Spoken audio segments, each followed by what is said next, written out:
केवलं ज्ञानमूर्तिं द्वन्द्वातीतं गगनसदृशं तत्त्वमस्यादिलक्ष्यम् एकं नित्यं विमलमचलं सर्वदी साक्षिभूतं भावातीतं त्रिगुणरहितं सद्गुरुं तं Namami.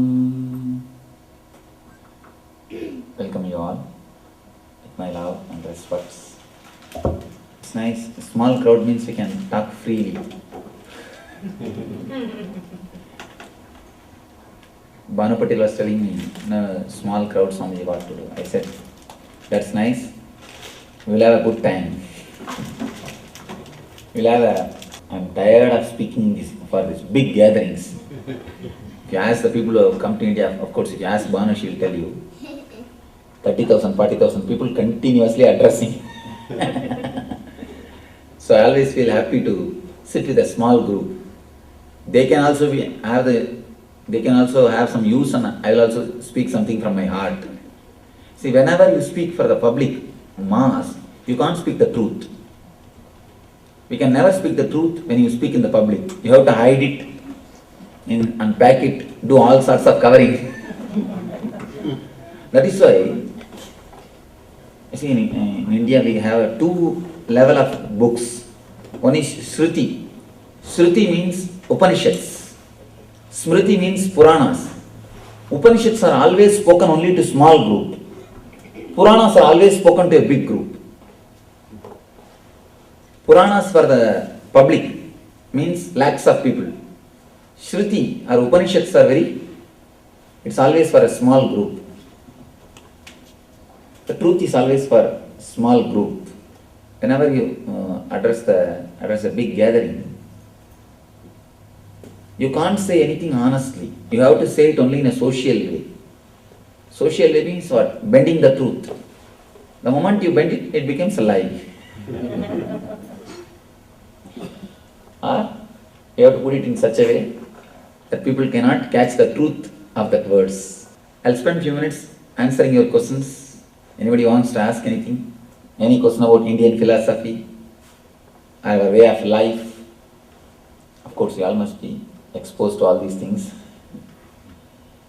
Anything you want to ask, you are welcome. Our philosophy, our religion, whatever. Yes. Why meditate? That's a nice question. Why meditate? To develop this why, you need to meditate. Even your logic, you ask why. You ask why, how, what for.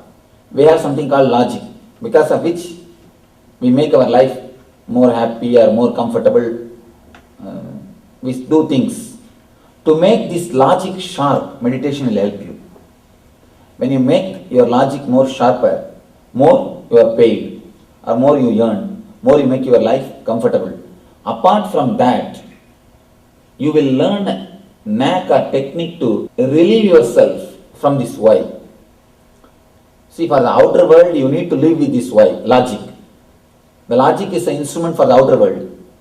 You must know how to tap the whole thing, or how to get the maximum. You need logic for the outer world.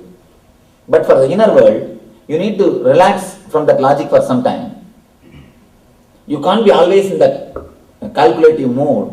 When you want to live, you need to relax. If at all you want to enjoy the inner world or anything else, you need to relax from the logic. You need to have a little bit of rest. For both, you need meditation. Meditation will help to increase the success in the outer world and to relax in the inner world.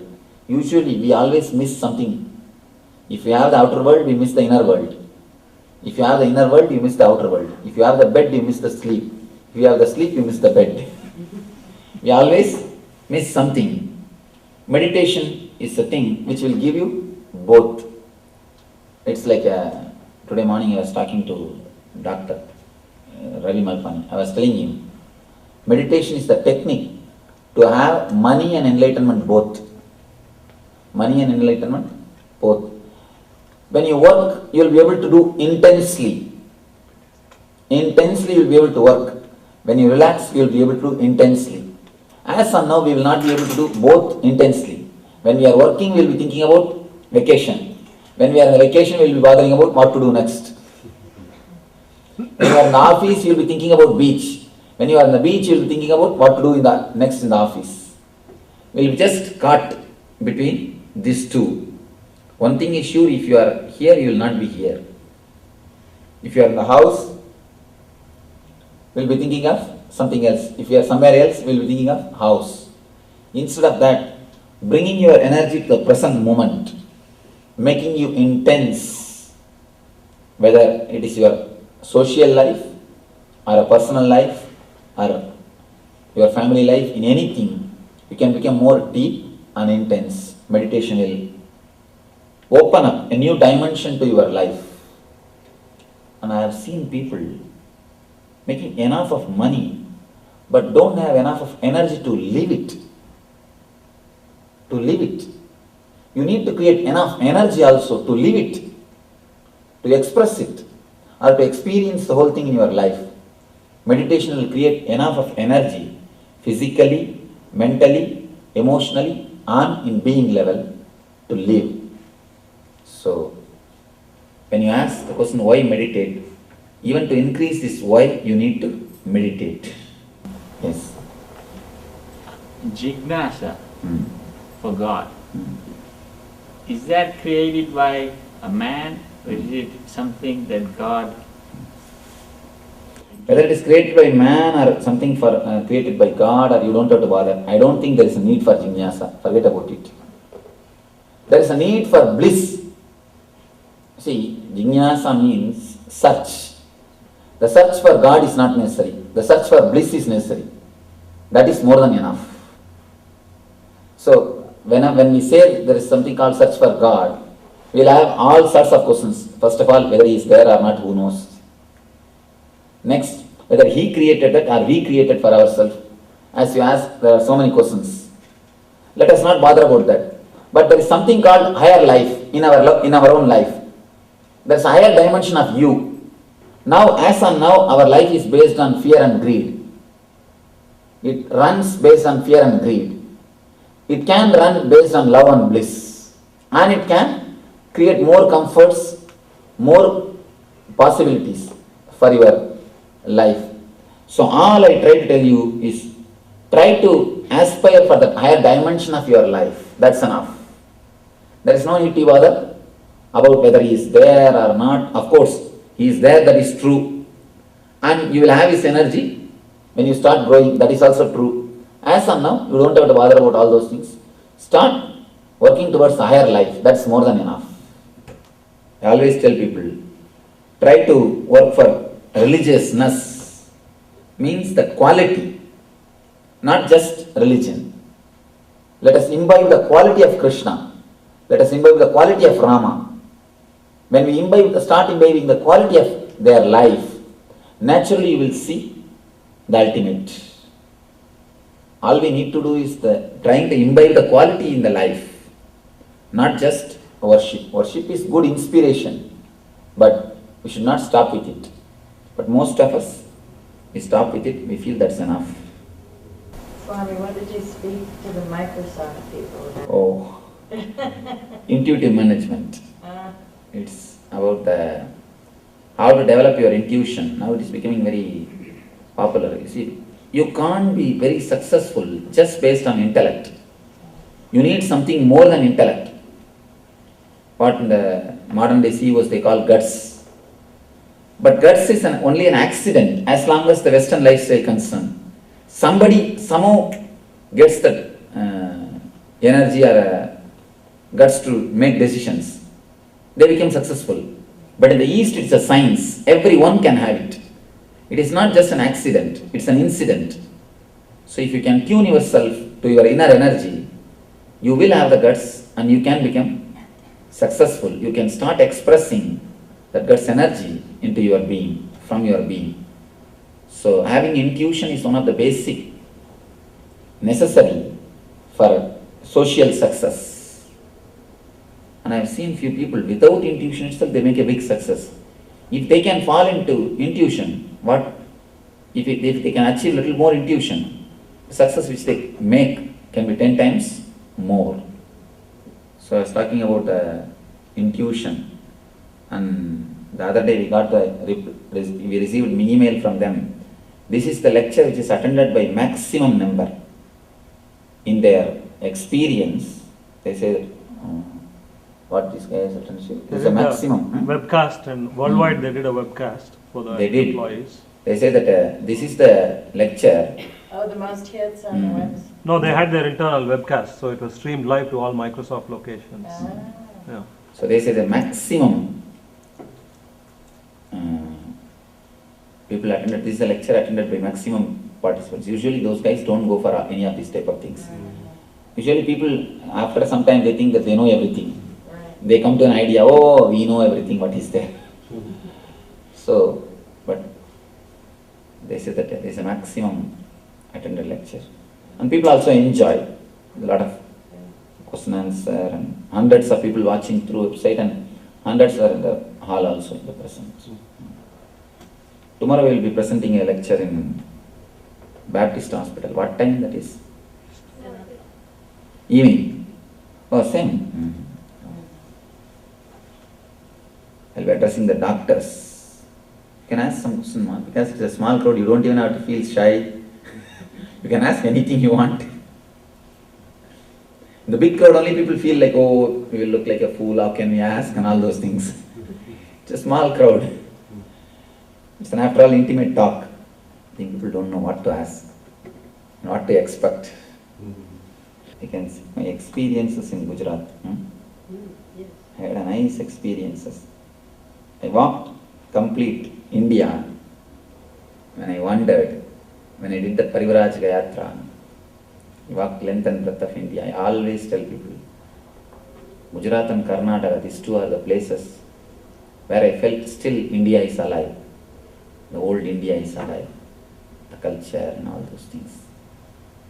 Other states, it's more now westernized. These two, still it is alive. The culture and the life and everything. I've just been wondering lately about organ donation. You know, when people die before they're cremated. You can do it. You can do it. Nothing wrong. And nothing stays No, back. no, no. Nothing stays back. Within three As long as shana, you move out. Mhm. You take another one body.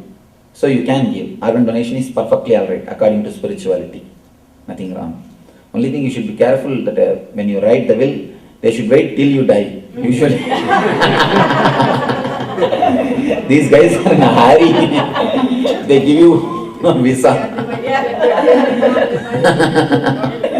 They give you sometime quick visa. Speed pass, that should not be allowed. You should not have a speed pass. Because in the United States, you know, they even have you put it on your driver's license, so that if you die suddenly in a car wreck, they will know and notify the authorities so they can I get it while understand. it's fresh. And that is true, but they should wait till you leave. They should not quickly say, all right, bye. Let's use the organs. Yes. Can you tell us a little bit about the death experience? Oh, my death experience? Well, Or usually how death happens?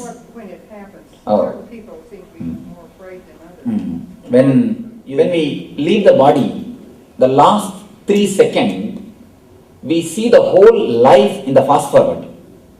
The full speed we see, the whole scene comes in front of us. And based on how we lived this whole life, you see, what you again and again remember, that only will come as pop-up.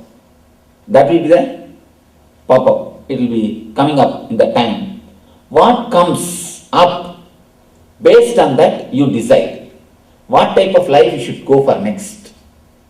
If you have lived throughout your life just eating, you decide, better let us become pig, so that we can eat continuously.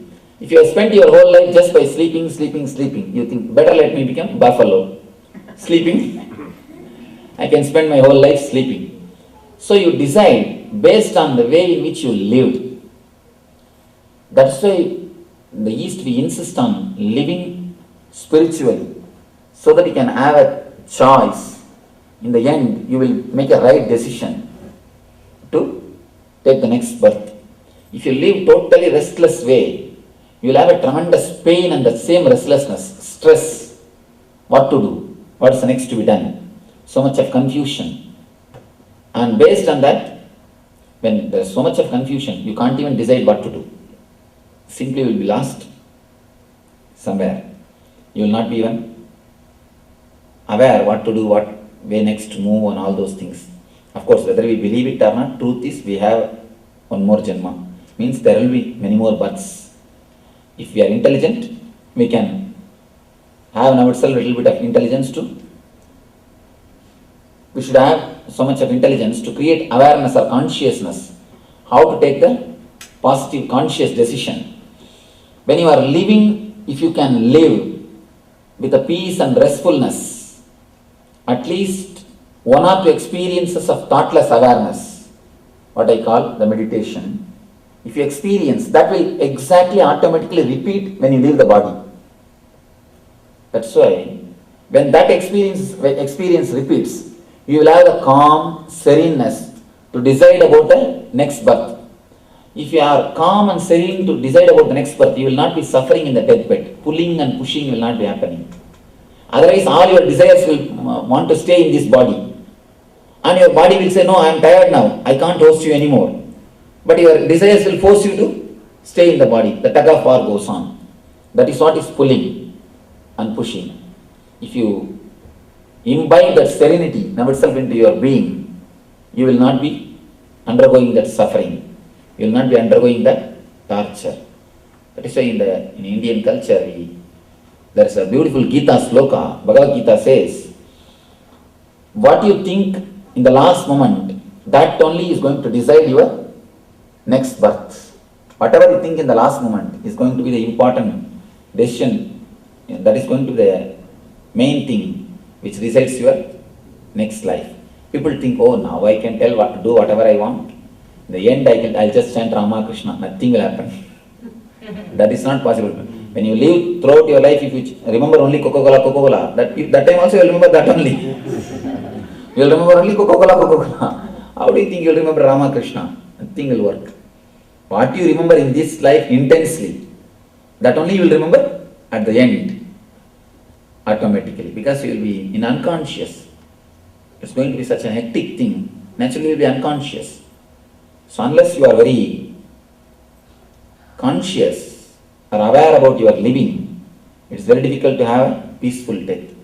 According to me, peaceful death is the real achievement any man can have, any man can achieve in his life. That's the ultimate achievement everyone should achieve. And that is the real insurance. All other insurance will go only to your wife and daughter who are waiting for it, who are waiting for you to die. This is the real insurance. This is the only thing you do it for yourself. All other things are for others. Swamiji, so I'm fascinated by traditions like Hinduism or whole traditions. If in my life I just want to become a Swami and become a Swami, then I would stay in that tradition in my next lifetime? Yes. And so You choose that type of birth. So at some point, all of our concepts of enlightenment and traditions and religion, that's why religions evolve and grow and become more energized. That's true. Is this energy ever truly spiritual? Yes. It's not on the side energy? No. It is a truly spiritual and intelligence. Please be very clear. It is intelligence, not only a simple energy. The energy without intelligence is force. Force with intelligence is energy. So there is every chance. Next Janma you can become Joananda. You can say Swami Joananda.